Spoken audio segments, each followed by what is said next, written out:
For this video, I want to show you guys some cool stuff you can do with Firmware 8 in the Axe FX 3, and also want to share some IRs that I made of my Marshall cab with some warehouse guitar speakers in them. I've got a Reaper, which is their take on the G12H30, and a Green Beret, which is their take on a greenback. I basically just shot my favorite position with a couple of different mics on each of these. But before we get started, I've got the Atomica High, I've got my typical LT-TV Mix 2 based around my cab with greenbacks. I think I've got the grinder boost on as well, and this is my PRS SC245.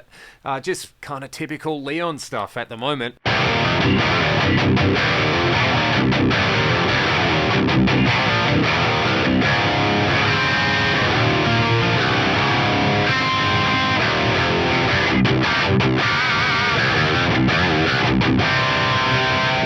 So these amps are sounding really good, as you would expect. I mean, if you dial up something like a Friedman, I really like the BEC45. As you can see, I've highlighted it in yellow just because I do enjoy it that much. With this one, turn the bass down a bit. Let's add that grinder boost to it as well because I like the chug it gives.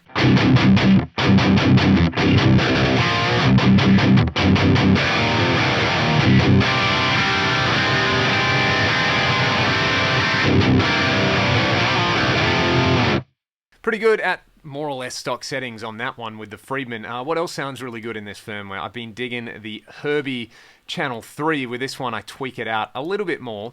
Well, obviously, let's put the grinder boost on again. I'm just in a chunky kind of mood. Authentic controls. I like to turn the depth down, maybe the presence down as well. And I'll push the mid-range on this guy. I find with the Herbie, if you go to the output EQ and dip, I think it's maybe if you put it on the 7-band, if you dip 400 Hertz, then it sounds pretty good. Just dip that by about 2 or 3 dB. This is what the Herbie sounds like.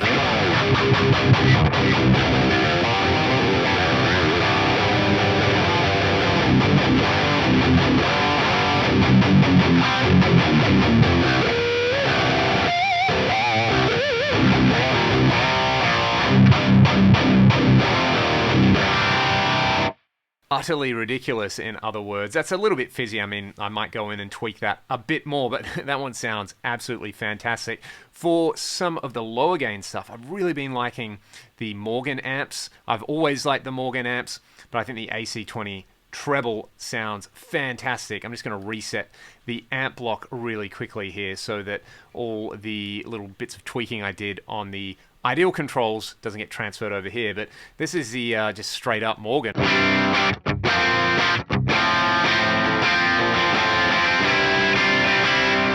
I've really been enjoying that one just with the input drive turned up to about 3 o'clock. It's just like the idealized kind of Vox tone.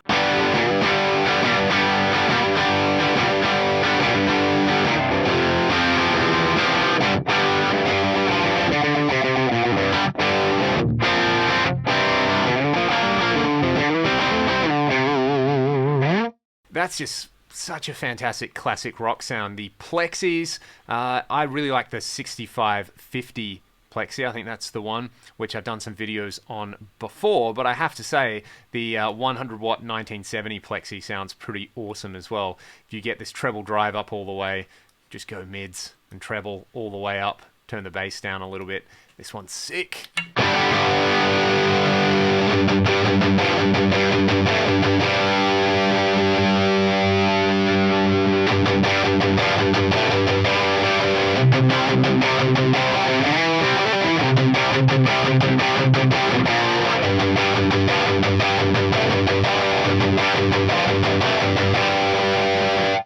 You can also go in with this one, go to the input EQ and set the low cut to about 200 Hertz, and it's going to clean up the low end a little bit more.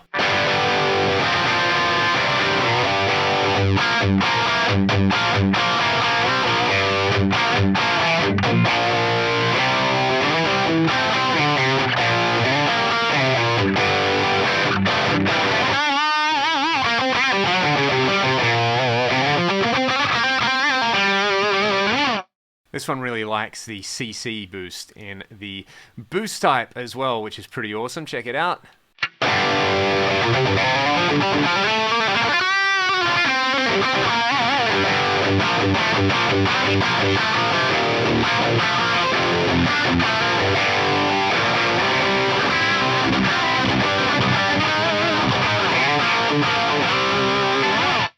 Yeah, so for high gain stuff, that's great. I've really been digging the super reverb for cleaner stuff as well as this little guy, the nuclear tone.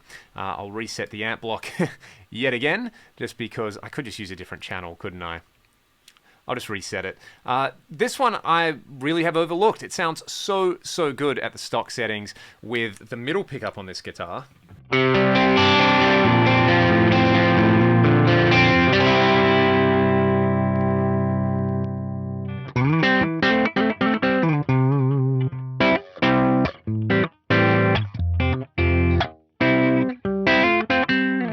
So that'd be a really great platform for trying out some drives. There's another one as well, the Gibtone Scout. From memory, these two models are kind of similar or something like that from memory. Why am I trusting my memory? My memory's terrible. This is such a beautiful clean amp, this Gibtone Scout.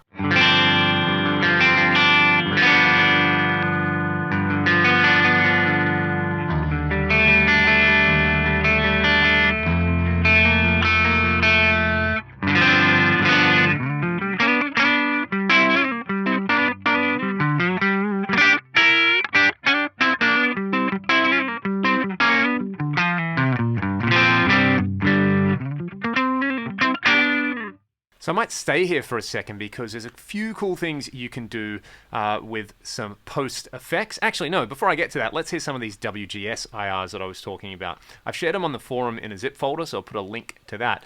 But let me see, let's have a listen to some of the mixes that I made, which are somewhere in like the 120s, I think. Okay, we've got mix 1. From memory, mix 1 was a Green Beret mix with like an SM7 and a Fathead.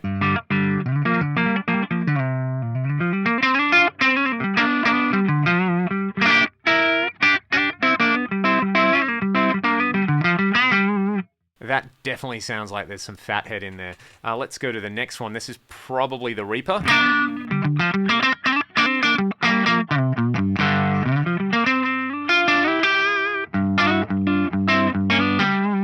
With the same mic blend, and then mix 3 is probably a Green Beret Dynamic and a Reaper Ribbon.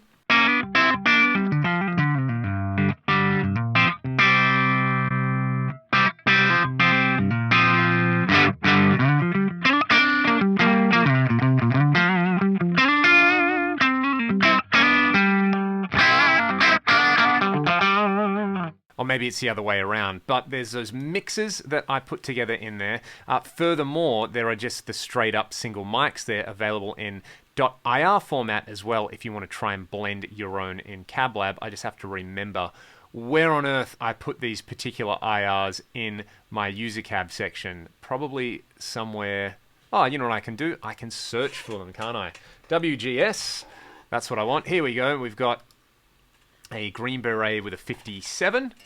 I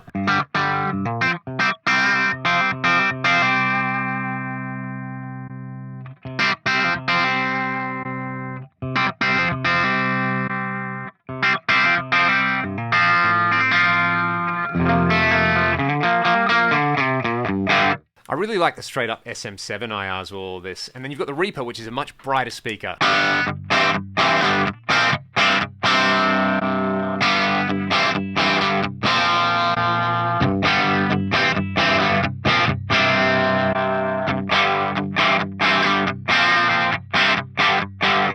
I really dig the Green Beret SM7 combo on something like, you know, the Atomica, because I dig everything on the Atomica, of course, or even that Herbie, which sounds great. So let's hear it. Atomica, pretty much stock settings. Give me that grinder boost that I love so much. And this is what we've got.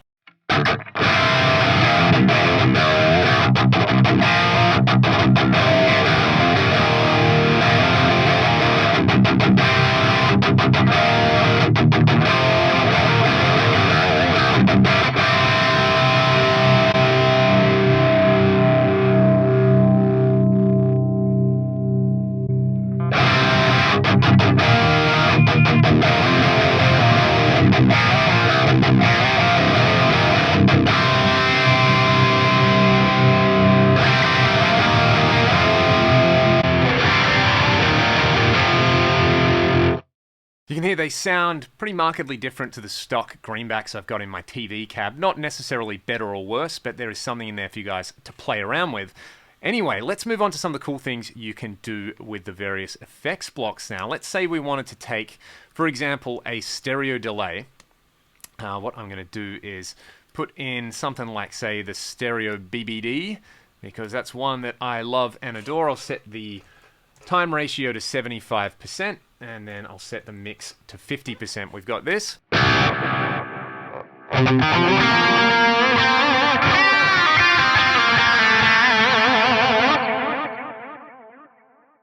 So you can hear some pretty wild imaging going on there. Let's say I wanted to put a multi-delay chorus over there. I've done a video with the multi-delay IntelliFX style chorus, which I think sounds great. So I'll just create this parallel row. I have these saved in my blocks library, so I can recall them. Let's see, multi-delay, and it's IntelliFX block 1, and then I've got another block 2. And you'll notice with these guys that what was happening previously would be, say I've got my left channel and my right channel of my delay, which are different. I'm going to load up block 2. What would happen conventionally with these is that the multi-delays would just sum whatever is coming in, and in which case it would kind of destroy the stereo image with these delays. So what I can do now is, let's say with this particular multi-delay block here, I want 100% wet with these chorus blocks just because I want it to be super wide and lush and 80s sounding. I'm going to have this one as my left input, and I'm going to pan it hard left. And then this one I'm going to have as my right input. I'm going to pan it hard right. Now I've got basically two different types of chorus happening on my delay lines. This is going to be pretty ridiculous as well. So I'm excited to hear how lush this is.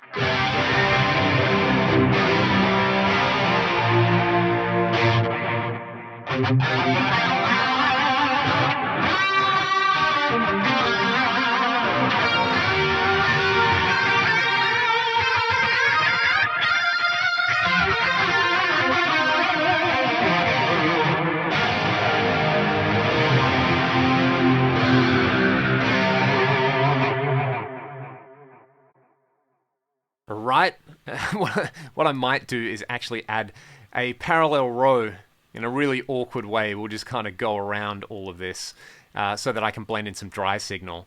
And maybe what I'll do at the end here is I'll use the output mixer section, which is a great part of it. So this is row 5, this is row 6.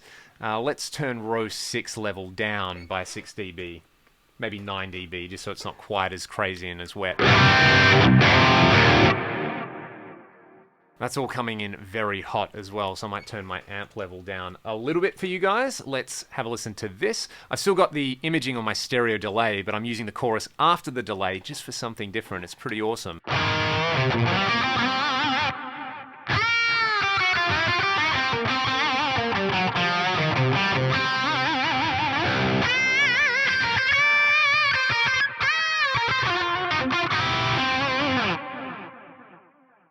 I could do the same thing with, say, 2 rotary speakers, which would be pretty fun. I can set one to be a really slow rate. Let's choose this one here. I'll set the rate below 1 hertz, and that can be my left channel, panned to the left, and then over here I could just leave it as a multi-delay chorus if I wanted to, and the left and right delay lines now are going to sound totally different.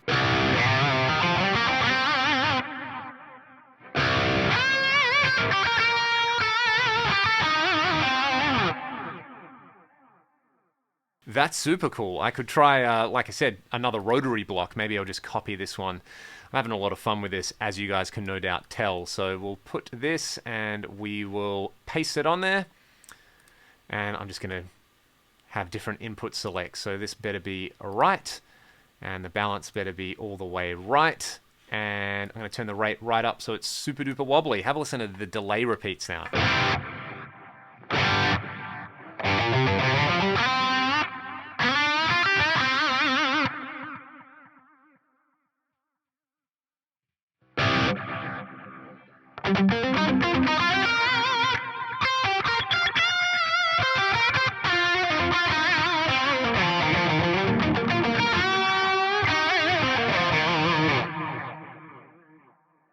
Or I could go back to a multi-delay and maybe have a reverb on the other side, you know, just to keep it fresh, just to keep it fun. So let's put what could I do? I want to do something. I've got chorus on one of my delay lines. I'm going to put one of these cloud-style reverbs on here. This is pretty much how I spend most of my life. Like, ooh, I wonder if this would sound any good. Ooh, I wonder if I could do this. So we'll have the right channel there, and I'll set the mix to 100%. May highly regret this, but who knows? This is what it sounds like.